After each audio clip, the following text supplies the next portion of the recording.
Hi everyone, welcome to Score Plus. This is Shailendra Pandey, your physics educator. प्यारे बच्चों, हम लोग पढ़ रहे थे वर्क एंड एनर्जी, जिसमें मैंने आपको वर्क के बारे में पढ़ा दिया था। वर्क इस चैप्टर का समझ लीजिए आधा पोर्शन है, जिससे आपके स्कूल में 100% क्वेश्चन आना तय है। आपके एग्जाम में आपसे पूछा जाएगा वर्क कैसे कैलकुलेट करते हैं, कोई न्यूमेरिकल दिया जाएगा, कहेंगे वर्क कैलकुलेट करिए। क्लियर? तो अब आज की इस क्लास में प्यारे बच्चों हम लोग डिस्कशन करने वाले हैं एनर्जी के ऊपर कि एनर्जी क्या होता है। तो आइए एक एक करके समझते हैं कि भाई एनर्जी क्या है। देखो, एनर्जी का मतलब होता है कैपेसिटी ऑफ डूइंग वर्क। अगर कोई भी ऑब्जेक्ट के अंदर वर्क करने की कैपेसिटी है, वर्क करने की क्षमता है, कार्य करने की क्षमता है, तो इसका मतलब प्यारे बच्चों उस ऑब्जेक्ट के अंदर एनर्जी है। जैसे आप देखते हो जब कोई बहुत काम करता है तो हम लोग क्या बोलते हैं, अरे यार ये बहुत एनर्जेटिक है। ठीक, तो एनर्जेटिक का मतलब क्या हुआ, उसके पास एनर्जी है। और प्यारे बच्चों एनर्जी का मतलब हुआ काम करने की कैपेसिटी, यानी कि वर्क करने की कैपेसिटी। तो देखिए लिखा है energy, the amount of energy possessed by a body is equal to the amount of work it can do when its energy is released and energy is a scalar quantity। मैंने आप लोगों को प्यारे बच्चों पहले ही बताया था क्वांटिटी दो तरह की होती है। ठीक, सबसे पहली टाइप ऑफ क्वांटिटी होती है स्केलर क्वांटिटी। तो स्केलर क्वांटिटीज प्यारे बच्चों वो होती हैं जिनके पास सिर्फ और सिर्फ मैग्नीट्यूड होता है, जबकि दूसरी क्वांटिटीज होती हैं हमारे पास वेक्टर क्वांटिटीज। वेक्टर क्वांटिटीज वो होती हैं जिनके पास मैग्नीट्यूड के साथ साथ डायरेक्शन भी होता है। सो एनर्जी प्यारे बच्चों ऐसी क्वांटिटी है जिसके पास केवल मैग्नीट्यूड है, इसके पास डायरेक्शन नहीं होता है। क्लियर? सो स्केलर का मतलब जिनके पास केवल मैग्नीट्यूड हो। मैग्नीट्यूड समझते हो ना, न्यूमेरिकल वैल्यू। किसी भी चीज को बताने के लिए जो नंबर वाला पार्ट हम लोग लिखते हैं उसको हम लोग प्यारे बच्चों मैग्नीट्यूड बोलते हैं। जबकि वेक्टर क्वांटिटीज आपकी वो हो गई जिनके पास मैग्नीट्यूड के साथ साथ डायरेक्शन भी होता है। So they have magnitude as well as we can say direction also. तो प्यारे बच्चों जैसे अगर मैं आपसे कहूं कि भाई ये पेन कितना, इस पेन का लेंथ कितना है फॉर एग्जांपल, तो आप कहोगे सर इसका लेंथ है 15 सेंटीमीटर, ठीक, या 10 सेंटीमीटर। मैं कहूं बेटा ये पेन कितने रुपए का आता है, तो आप कहेंगे सर ये 10 रुपीज का आता है। ठीक, फॉर एग्जाम्पल। या मान लो मैं आपसे कहूं बेटा मेरा मास कितना है या आपका मास कितना है, तो आप कहोगे सर फॉर एग्जाम्पल 78 kg या 75 kg। ठीक, कुछ भी आपने बताया। देखो, कोई भी क्वेश्चन का जब आप आंसर देते हो तो उसमें दो चीजें होती हैं प्यारे बच्चों। सबसे पहले आपने नंबर की बात किया है, और नंबर वाले इसी पार्ट को हम लोग बोलते हैं फिजिक्स की लैंग्वेज में मैग्नीट्यूड, या इसी को हम लोग बोलते हैं न्यूमेरिकल वैल्यू। सो मैग्नीट्यूड कहिए या न्यूमेरिकल वैल्यू कहिए प्यारे बच्चों, बात एक ही है ना, सेम चीज है। और इसके बाद में जो ये लिखा हुआ है बेटा इसको हम लोग बोलते हैं यूनिट्स। तो यही मैग्नीट्यूड और यूनिट्स जब कंबाइन होते हैं तो on combining together they form a physical quantity. Combine होकर के ही क्वांटिटी बनती है, और वो क्वांटिटी आपकी दो तरह की होती है, स्केलर एंड वेक्टर। अब आई होप आपको समझ में आया होगा पूरी बात। एनर्जी जो होती है वो प्यारे बच्चों कैसी क्वांटिटी है, that is a scalar quantity. और एनर्जी का सिंपल सा मतलब है कैपेसिटी ऑफ डूइंग वर्क। तो ऑब्जेक्ट में अगर मान लीजिए कुछ एनर्जी है तो इसका मतलब वो उस एनर्जी से वर्क कर सकता है। क्लियर? तो अगर कोई ऑब्जेक्ट वर्क कर सकता है तो इसका मतलब उसके पास एनर्जी है। प्यारे बच्चों एनर्जी की यूनिट की अगर मैं बात करूं तो एनर्जी का यूनिट होता है जूल। एनर्जी का यूनिट क्या है? जूल। और 1 जूल का मतलब क्या है जरा समझिए जरा। ठीक, 1 जूल का मतलब क्या है? The energy required to do 1 joule of work is called 1 joule energy. कभी भी आपसे कहा जाए कि भाई 1 जूल एनर्जी क्या है, तो 1 जूल एनर्जी का मतलब अगर कोई ऑब्जेक्ट 1 जूल का वर्क कर सकता है। देखो वर्क भी मैं आपको पढ़ा चुका हूं, वर्क का यूनिट भी जूल होता है। भाई वर्क का फॉर्मूला अगर मैं आपको याद दिलाऊं तो work is equal to force into displacement. Clear? Simple वाला मैं बता रहा हूं। फोर्स का यूनिट होता है प्यारे बच्चों न्यूटन, और डिस्प्लेसमेंट होता है आपका मीटर में। तो वर्क का यूनिट होता है न्यूटन मीटर। इसी न्यूटन मीटर को ही प्यारे बच्चों हम लोग जूल भी कहते हैं। क्लियर? तो अगर कोई ऑब्जेक्ट 1 जूल का वर्क कर सकता है तो इसका मतलब उस ऑब्जेक्ट में 1 जूल की, प्यारे बच्चों, एनर्जी भी स्टोर है। क्लियर है? फिर डिफरेंट फॉर्म्स ऑफ एनर्जी की बात करते हैं। Energy exist in many forms. Energy बहुत सारे फॉर्म्स में एग्जिस्ट कर सकती है।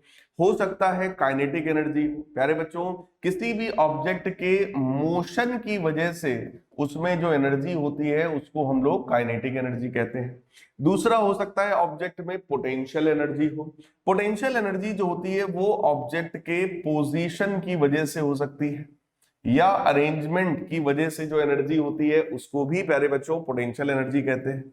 केमिकल एनर्जी, यानी किसी भी केमिकल रिएक्शन की वजह से, किसी भी केमिकल प्रोसेस की वजह से जो एनर्जी होती है उसको हम लोग केमिकल एनर्जी कहते हैं। हीट एनर्जी, यानी कि बॉडी में जो टेम्परेचर होता है, ठीक, उसकी वजह से उसके अंदर हीट होता है तो हीट एनर्जी हो सकती है। कोई भी ऑब्जेक्ट में लाइट हो सकती है तो इस वजह से, प्यारे बच्चों, वहां पर लाइट एनर्जी भी हो सकती है। साउंड एनर्जी, हो सकता है उस ऑब्जेक्ट में से साउंड निकल रहा हो तो साउंड एनर्जी हो सकती है, जैसे कोई स्पीकर है उसमें से आवाज निकल रही है। इलेक्ट्रिकल एनर्जी आप सब लोग बहुत अच्छे से जानते हो, कोई भी आपका फैन है, एसी है, मोबाइल है, कोई भी ऐसा डिवाइस जो आप इलेक्ट्रॉनिक इलेक्ट्रिकल देख रहे हो तो वो सब इलेक्ट्रिकल एनर्जी से ही ड्रिवन होता है। न्यूक्लियर एनर्जी, कोई भी न्यूक्लियर रिएक्शन जो होती है, आप लोग आगे पढ़ेंगे, अभी शायद आपने नहीं पढ़ा होगा, लेकिन न्यूक्लियस के अंदर भी आप समझ लो एनर्जी होती है जिसको हम लोग न्यूक्लियर एनर्जी कहते हैं। न्यूक्लियर एनर्जी, प्यारे बच्चों, न्यूक्लियर रिएक्शंस में देखने को मिलता है।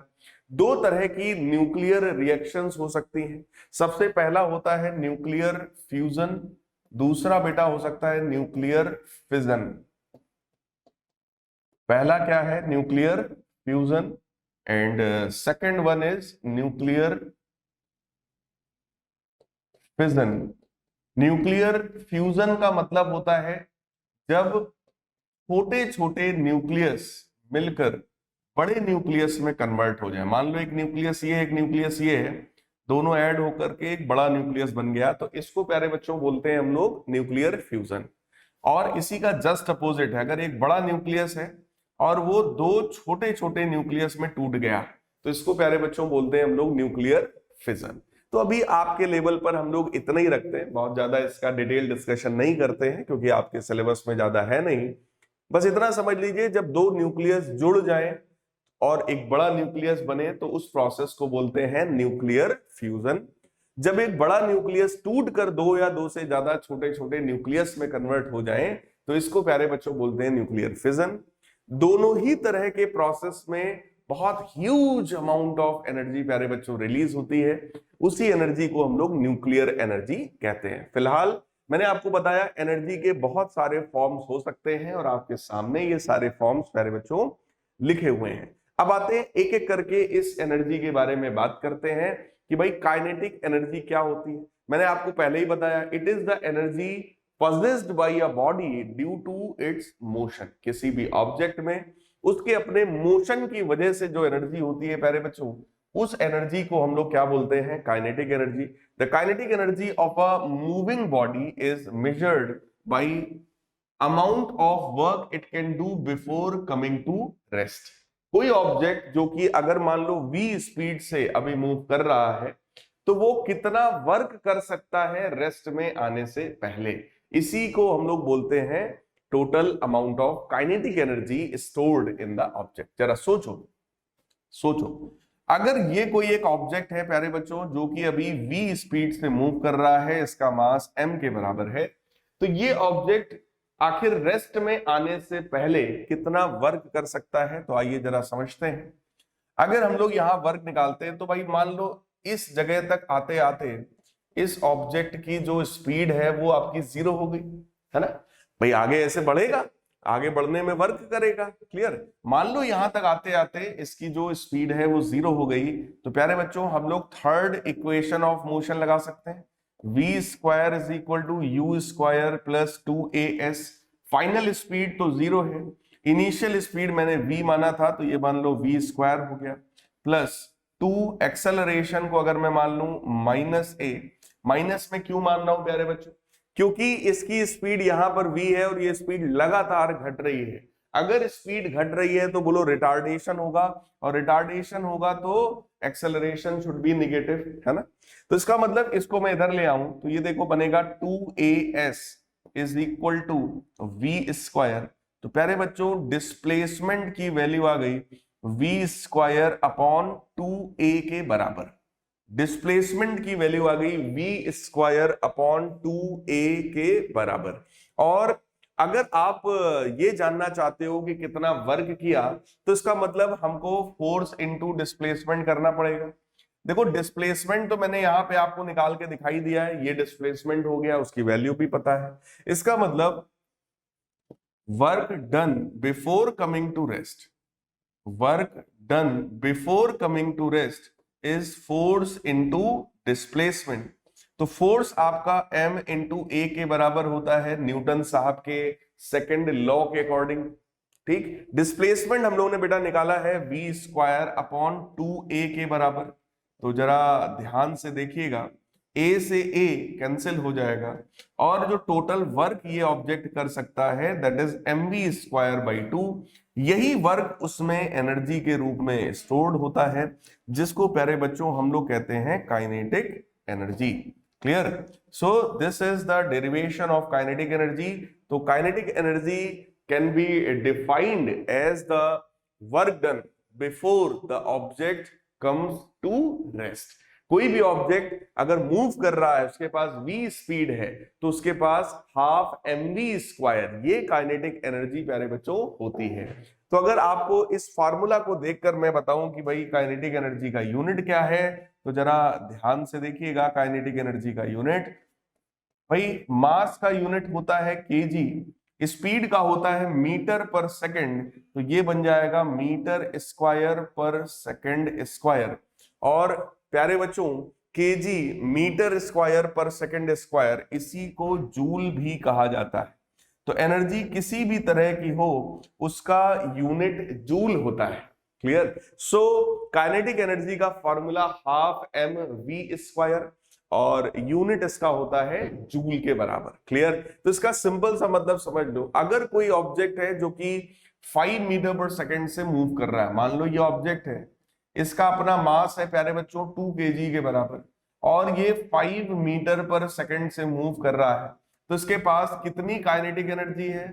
We can simply calculate half M V square. Clear? So half, इसका मास कितना है प्यारे बच्चों 2 kg के बराबर, इसकी स्पीड कितनी है 5, तो 5 का करेंगे हम लोग स्क्वायर। देखो 2 से 2 होगा कैंसिल, 5 का स्क्वायर आप करोगे तो वैल्यू आएगी 25 जूल्स के बराबर। सो काइनेटिक एनर्जी की वैल्यू आ गई प्यारे बच्चों दैट इज 25 जूल। ठीक, अब आइए आगे बढ़ते हैं। यहां पर उसी चीज को एक्सप्लेन किया गया, इस पर बेस देखिए एक छोटा सा क्वेश्चन आ गया है, हालांकि सेम टाइप का क्वेश्चन अभी मैंने आपको करवाया। कहा जा रहा है calculate kinetic energy of a body of mass 2 kg, mass 2 kg है, moving with a velocity of 0.1 metre per second. तो बेटा काइनेटिक एनर्जी यहां पर हो गया half M V square.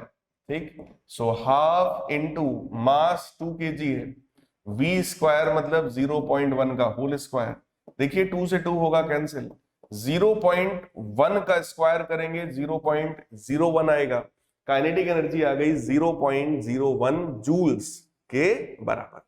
Next question देखिए, कह रहे two bodies of equal masses move with a uniform velocity of v and 3v, find ratio of their kinetic energy। देखो अगर दोनों ऑब्जेक्ट्स का मास बराबर है तो m1 m2 के बराबर है, लेट अस सपोज m के बराबर है। एक की स्पीड v है प्यारे बच्चों और एक की स्पीड जो है वो 3v के बराबर है।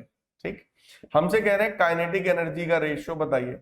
तो kinetic energy of first upon kinetic energy of second is equal to half m1 v1 square divided by half m2 v2 square.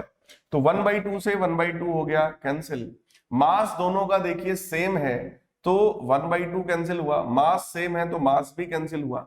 अब सिर्फ स्पीड्स के स्क्वायर का रेशियो प्यारे बच्चों बचा है, v1 का स्क्वायर हो गया v स्क्वायर, v2 का स्क्वायर हम लोग करेंगे तो बनेगा 3v का whole square. So that is v square upon 9v square. So that is equal to 1/9। इसका मतलब काइनेटिक एनर्जी का जो रेशियो है, काइनेटिक एनर्जी का जो रेशियो है, दैट रेशियो इज 1:9। अगर स्पीड का रेशियो है बेटा 1:3, क्योंकि उसकी स्पीड v है, इसकी स्पीड 3v है, तो काइनेटिक एनर्जी का हो जाएगा 1:9। क्लियर? आई होप आपको समझ में आया होगा। अगला क्वेश्चन देखिए, हमसे क्या कह रहे हैं, how much work should be done on a bicycle of mass 20 kg to increase its speed from 2 meter per second to 5 meter per second. Ignore air resistance and friction. देखिए, हमसे ये कहा जा रहा है कि एक साइकिल है जिसका मास था 20 kg के बराबर, इसकी इनिशियल स्पीड थी 2 मीटर पर सेकेंड और हम लोगों ने इसकी स्पीड को बढ़ाकर कर दिया 5 मीटर पर सेकेंड। कह रहे हैं इतना करने में कितना वर्क करना पड़ेगा, है ना। देखो ऐसे में प्यारे बच्चों हम लोग को काइनेटिक एनर्जी के रूप में देखना चाहिए। काइनेटिक एनर्जी, अगर मैं आपसे कहूं कि भाई इनिशियल काइनेटिक एनर्जी कितनी है, तो इनिशियल काइनेटिक एनर्जी हो गई बेटा हाफ mU²।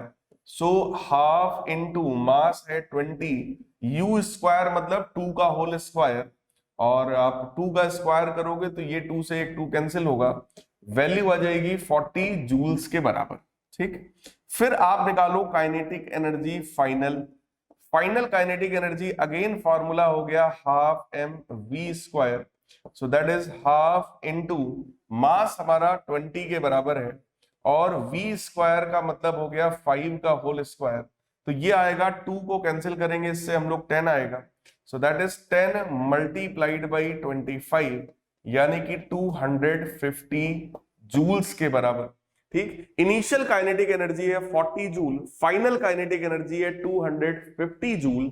तो इसका मतलब जरा सोचो, पहले एनर्जी कम थी बेटा, बाद में एनर्जी ज्यादा है। अगर एनर्जी बढ़ गई तो आखिर कहां से बढ़ी, क्या हुआ जो एनर्जी बढ़ गई? इसका मतलब हमने कुछ वर्क किया होगा। देखो आप सबको ये बात पता है कि अगर मैं वर्क कर रहा हूं तो मेरी एनर्जी घट रही है। ठीक, जिसके ऊपर मैं वर्क कर रहा हूं उसकी एनर्जी बढ़ रही है। क्लियर? इस चीज को समझिएगा। मान लो मेरे सामने ये एक बोतल है, ठीक, ये बोतल यहां नीचे रखी थी और मैं इसको नीचे से ऐसे उठा करके ऊपर ला रहा हूं। प्यारे बच्चों, अगर मैं इसको उठाने में इसके ऊपर वर्क कर रहा हूं तो इसका मतलब इसकी जो एनर्जी है वो बढ़ रही है और मेरी जो एनर्जी है वो घट रही है। क्लियर? तो अगर 40 जूल से 250 जूल हो गया बेटा, तो वर्क का मतलब होता है change in kinetic energy. So final kinetic energy minus initial kinetic energy. तो आप लोग यहां पर ध्यान से देखिए, 250 माइनस 40 अगर मैं करूंगा तो ये आएगा 210 जूल्स के बराबर। ठीक, और प्यारे बच्चों इसी को हम लोग बोलते हैं, जब आप लोग अभी और बड़े होंगे, क्लास 11th में आएंगे, तो आपको पता चलेगा कि यही जो स्टेटमेंट हम लोगों ने यूज किया, इसी को कहा जाता है work energy theorem. That is work energy theorem. और वर्क एनर्जी थ्योरम ये कहता है total work done is equal to change in kinetic energy. So it is W net is equal to change in kinetic energy. तो final kinetic energy minus initial kinetic energy, इसी को प्यारे बच्चों work energy theorem कहा जाता है। अब आ जाते हैं अपने अगले कॉन्सेप्ट पर, और अगला टाइप का एनर्जी हमारे पास है पोटेंशियल एनर्जी। सो पोटेंशियल एनर्जी का मतलब क्या हो गया? It is the energy possessed by a body due to its position। ठीक, किसी भी ऑब्जेक्ट में उसकी अपनी हाइट की वजह से, उसके अपने पोजीशन की वजह से जो एनर्जी होती है वो उसमें वो उसी एनर्जी को हम लोग पोटेंशियल एनर्जी कहते हैं। जैसे मैंने एग्जांपल दिया, अगर ये बोतल यहाँ नीचे रखी है, ठीक, तो इसकी अपनी कुछ हाइट होगी ग्राउंड से। अगर मैं इसी बोतल को ऐसे ऊपर यहाँ पे ले आऊं तो देखो इसकी जो हाइट है ग्राउंड से वो अब बढ़ गई है। क्लियर? अगर हाइट बढ़ गई है प्यारे बच्चों तो इसकी एनर्जी भी बढ़ गई है, और इसके पास कौन सी एनर्जी है? That energy is potential energy. तो जरा आइए देखते हैं क्या लिखा है। The energy of a body due to its position और चेंज इन शेप, यानी कि ऑब्जेक्ट की पोजीशन की वजह से या ऑब्जेक्ट के शेप की वजह से जो एनर्जी होती है उसी को हम लोग बोलते हैं पोटेंशियल एनर्जी। अभी जब आप लोग बड़े होंगे, आगे और डिटेल में जब पढ़ेंगे, तब आपको पता चलेगा शेप यानी कि arrangement of molecules. Arrangement of molecules की वजह से बेटा जो एनर्जी होती है उसको हम लोग बोलते हैं energy of configuration. Clear? Energy of configuration. So energy of a body due to position और configuration is known as potential energy. Actually, the energy of a body due to its position above the ground. Actually, energy of a body due to its position above ground is called potential energy. वो भी कौन सी potential energy? Gravitational potential energy. किसी भी object की जो position होती है ना ग्राउंड से, मान लो ये ग्राउंड है, मान लीजिए ये क्या है भाई, ये लाइन हमें रिप्रेजेंट कर रही है ग्राउंड को, और कोई एक ऑब्जेक्ट ग्राउंड से इतनी हाइट पर है, यहां कहीं पर है, तो इसकी अपनी ये हाइट हो गई, तो इसके पास प्यारे बच्चों जो एनर्जी है वो कौन सी एनर्जी है? Gravitational potential energy. और वो ग्रेविटेशनल पोटेंशियल एनर्जी का फॉर्मूला होता है mgh। क्या फॉर्मूला होता है? mgh। अगर ऑब्जेक्ट का मास m है, एक्सेलरेशन ड्यू टू ग्रेविटी हम सबको पता है g होती है, ऑब्जेक्ट की हाइट ग्राउंड से अगर h है तो बेटा ये होता है mgh। That is the formula of potential energy. बहुत सिंपल है, mgh। Clear? Mass into acceleration due to gravity into height of the object from the ground. And the energy of a body due to change in its shape is called elastic potential energy। किसी भी object में उसके shape के change की वजह से जो energy आती है उसको बेटा हम लोग क्या बोलते हैं? Elastic potential energy. क्लियर? आइए उसका भी मैं आपको एग्जांपल दे देता हूं। मान लो एक स्प्रिंग है, मान लो एक स्प्रिंग है, ऐसा स्प्रिंग रखा था, स्प्रिंग तो समझते हो ना, ऐसा स्प्रिंग है, और हम लोगों ने इस स्प्रिंग को मान लो खींच दिया। जब आप स्प्रिंग को खींच दोगे तो उसकी लेंथ में कुछ ना कुछ इंक्रीमेंट आ जाएगा, है ना? लेट अस सपोज लेंथ में कितना इंक्रीमेंट आया, देखो पहले लेंथ यहां तक था, अभी वही लेंथ यहां तक, ठीक? लेट अस सपोज लेंथ में जो इंक्रीमेंट आया वो x के बराबर आया, ठीक? तो आपने यहां पर क्या किया? शेप और साइज में चेंज किया ना, स्प्रिंग को खींच दिया तो उसके शेप और साइज में देखो चेंज आ गया। इस शेप साइज की वजह से जो एनर्जी आती है उसको बोलते हैं इलास्टिक पोटेंशियल एनर्जी। और प्यारे बच्चों इलास्टिक पोटेंशियल एनर्जी मैं यहां लिख रहा हूं, देखो यू इलास्टिक।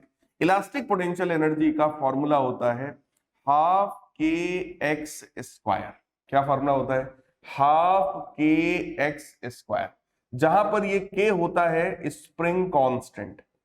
के क्या होता है? Spring constant.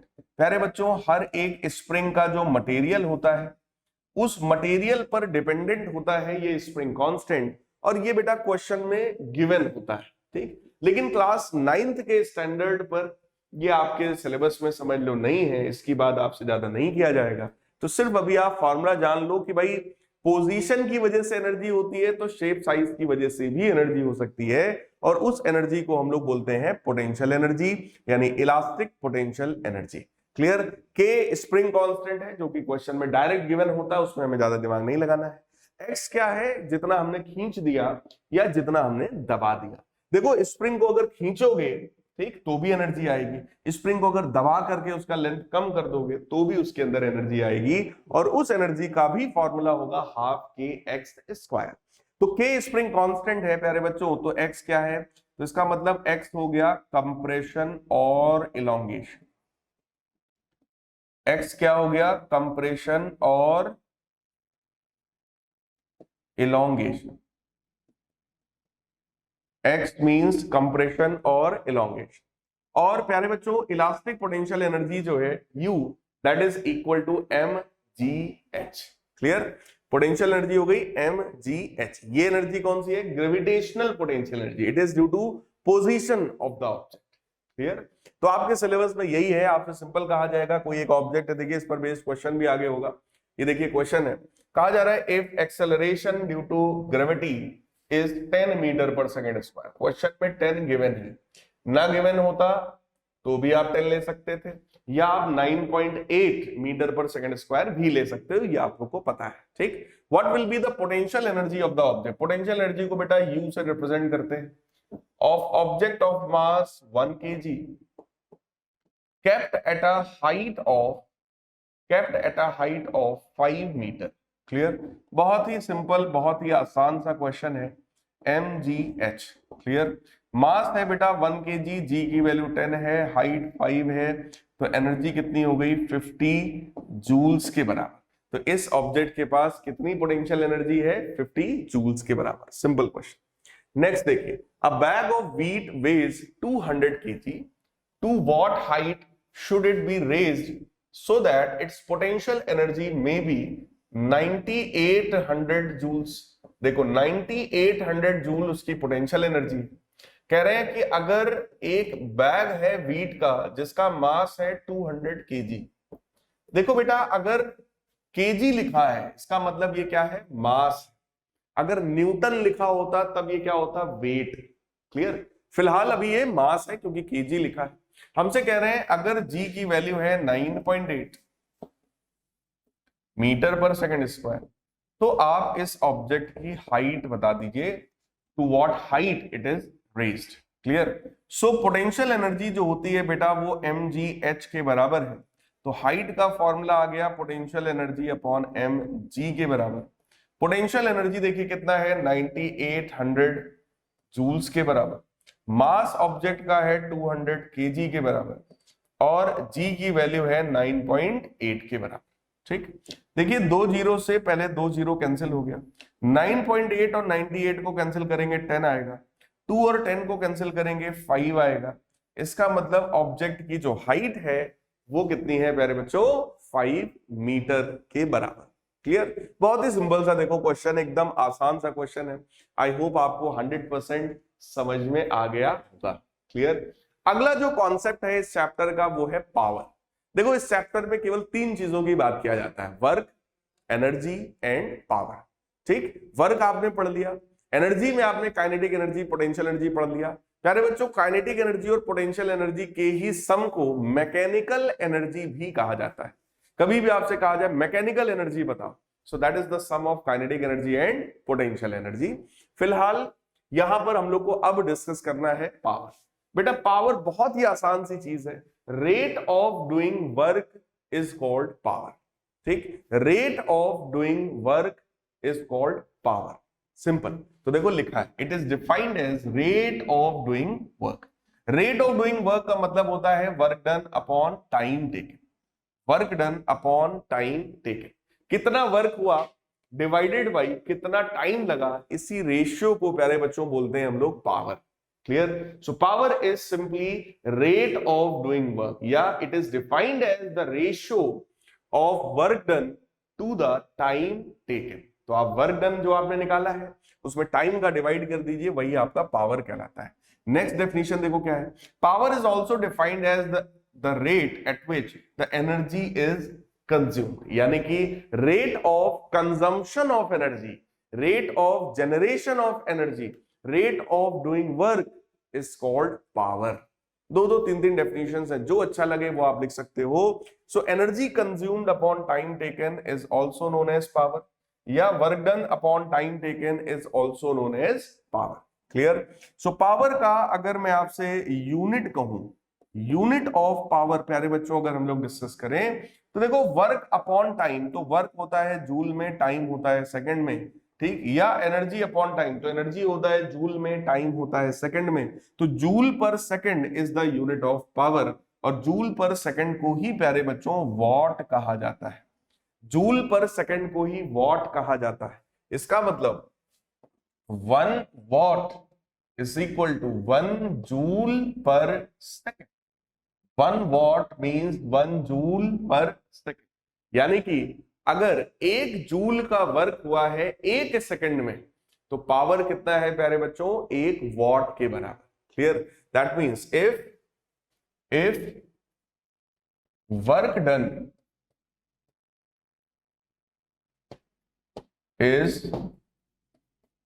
if work done is 1 joule in 1 second, then power is 1 watt। अगर 1 जूल का वर्क 1 सेकंड में हो जाए प्यारे बच्चों, तो फिर पावर कितना होता है? 1 वॉट के बराबर। तो देखिए लिखा है what is 1 what. So 1 watt is the power of appliance which does work at a rate of 1 joule per second. तो ये भी तरीका है, जो मैंने बताया वो भी तरीका है। 1 वॉट जो होता है प्यारे बच्चों वो 1 जूल पर सेकंड के बराबर है। पावर के और भी यूनिट हो सकते हैं, जैसे horse power. So 1 horse power, इसको HP लिखा जाता है, small h capital P, like this. So 1 HP is equal to 746 watts. 1 horse power प्यारे बच्चों 746 वॉट के बराबर है। इसका मतलब पावर का एक बड़ा यूनिट क्या है? Horse power. पावर का एक बड़ा यूनिट है horse power. So 1 horse power is equal to 746 watts के बराबर। क्लियर? या आप मेगावाट कह सकते हैं। 1 megawatt is equal to 10 to the power 6 watts. ठीक। किलोवाट आप कह सकते हैं।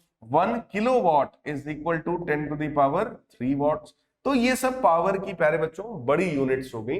फिलहाल पावर की अगर SI यूनिट आपसे पूछा जाए तो SI unit of the power is what, यानी कि जूल पर सेकेंड।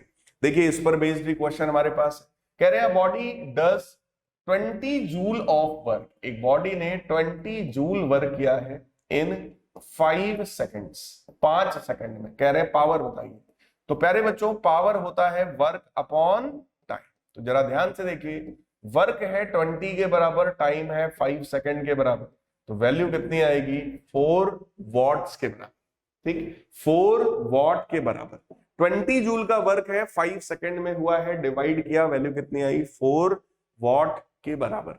नेक्स्ट देखिए, what is the power of the pump which takes 10 seconds, यानी टाइम है 10 सेकंड्स, टू लिफ्ट 100 kg, यानी मास है 100 kg of water to water tank situated at a height of 20 metre. और कह रहे हैं जी की वैल्यू आप ले लीजिएगा 10 मीटर पर सेकंड स्क्वायर। हमसे कह रहे हैं पावर पंप का बताइए। देखो पंप का काम क्या होता है कि जो वाटर नीचे है उसको एक टैंक तक हमें पहुंचाना है। ये मान लीजिए एक टैंक है, ठीक, इसमें पानी भरना है। पानी भरना कहां से? यहाँ नीचे मान लो कोई वाटर का सोर्स है, चाहे रिवर हो या कोई बड़ा सा मान लो स्विमिंग पूल है, ठीक, कोई बड़ा सा कंटेनर है जिसमें ढेर सारा पानी है। इसके अंदर आपने क्या लगाया? एक मोटर लगाया। ये मान लो पंप है, ठीक, ये क्या है? यहाँ पर पंप है। आप सबके घर में पंप लगा होगा, और इस पंप से एक पानी का एक पाइप निकला है और ये जाकर इसके अंदर ऐसे जा रहा है, ठीक, लाइक दिस, ऐसा सिस्टम। इधर से पानी जो है हम लोग पंप के थ्रू इस कंटेनर में डालने की कोशिश कर रहे हैं। कंटेनर जो है वो यहां से कितनी हाइट पर है? तो पता चला 20 मीटर की हाइट पर है। 20 मीटर की हाइट पर है। सबसे पहली बात तो प्यारे बच्चों ये हुआ कि उसको यहां से यहां तक 20 मीटर की हाइट तक पानी को अगर पहुंचाना है तो हमें कितना वर्क करना पड़ेगा? क्लियर? कितना वर्क करना पड़ेगा? तो बेटा जरा समझिएगा, पावर का मतलब होता है rate of consumption of energy, है ना? Rate of consumption of energy. तो कितनी एनर्जी है, अगर इसको आप h हाइट पर पहुंचाते हो तो कितनी एनर्जी है इसके पास प्यारे बच्चों? mgh, है ना? हाइट पर कौन सी एनर्जी होती है मैंने आपको सिखाया भाई। एनर्जी दो तरह की मैंने आपको बेसिकली बता दी ना, काइनेटिक और potential. Kinetic due to motion half mv², और पोटेंशियल ड्यू टू पोजीशन यानी mgh। तो बेटा mgh डिवाइडेड बाई t, तो जरा चेक करिए, मास है 100 kg, g की वैल्यू 10 है, हाइट इसका 20 है, और उसको टाइम लगा है 10 सेकंड के बराबर। तो ये 10 से 10 हुआ कैंसिल, वैल्यू आ गई 2000 वॉट के बराबर। इसी को आप चाहो तो 2 किलो वॉट भी लिख सकते हो, यानी जो पंप है हमारा वो कितने वॉट का होना चाहिए? 2 किलो वॉट का, या कह लो 2000 वॉट के बराबर होना चाहिए। नेक्स्ट क्वेश्चन है प्यारे बच्चों, an electric bulb consumes 7.2 kilo joule, 7.2 kilo joule of electrical energy in 2 minutes. 7.2 kilo joule की एनर्जी 2 मिनट में उसने कंज्यूम किया है। कह रहे हैं power of the electric bulb बताइए कि भाई उस बल्ब का पावर कितना है। देखो बेटा, पावर का मतलब सिंपल है, rate of consumption of energy, यानी energy consumed upon time taken. Energy कितनी कंज्यूम हुई है? 7.2 किलो वॉट, यानी कि 1000 का मल्टीप्लाई करेंगे अगर हम तो ये जूल्स में आएगा, है ना। 7.2 किलो जूल है तो 1000 का मल्टीप्लाई करेंगे तो जूल में आएगा। और ये जो मिनट में गिवन है बेटा, इसमें 60 का मल्टीप्लाई करेंगे तो ये सेकंड्स में आएगा। क्लियर? सेकंड्स में आएगा। देखो, एक जीरो से एक जीरो हुआ कैंसिल, ठीक, और 2 से आप इसको कैंसिल करोगे तो आएगा 3.6, 6 से आप इसको कैंसिल करोगे तो आएगा 0.6। क्लियर? तो 0.6 मल्टीप्लाइड बाई 100 आप करोगे तो आएगा 60, यानी कि कितना पावर है उस बल्ब का प्यारे बच्चों? That is 60 watt. Clear? 60 watt, यानी energy consumed upon time taken. बहुत ही सिंपल। तो प्यारे बच्चों, आई होप आपको एनर्जी का ये कॉन्सेप्ट समझ में आया होगा। एनर्जी क्या है, एनर्जी कितने तरह की है, ठीक, काइनेटिक एनर्जी क्या है, पोटेंशियल एनर्जी क्या है, मैकेनिकल एनर्जी क्या है, that is the sum of kinetic energy and potential energy. Power क्या होता है? पावर का मतलब रेट ऑफ डूइंग वर्क, या फिर पावर का मतलब rate of consumption of energy. So work done upon time, या फिर प्यारे बच्चों एनर्जी कंज्यूम्ड अपॉन टाइम। ठीक, और सभी पर बेस्ड मैंने आपको कुछ कुछ न्यूमेरिकल्स भी करा दिए हैं। अब हम लोग अपने नेक्स्ट सेशन में मिलेंगे, जहां पर मैं आपको आपके चैप्टर में आगे की जो चीजें हैं वो मैं पढ़ाऊंगा, यानी कि कंजर्वेशन ऑफ एनर्जी की बात करेंगे।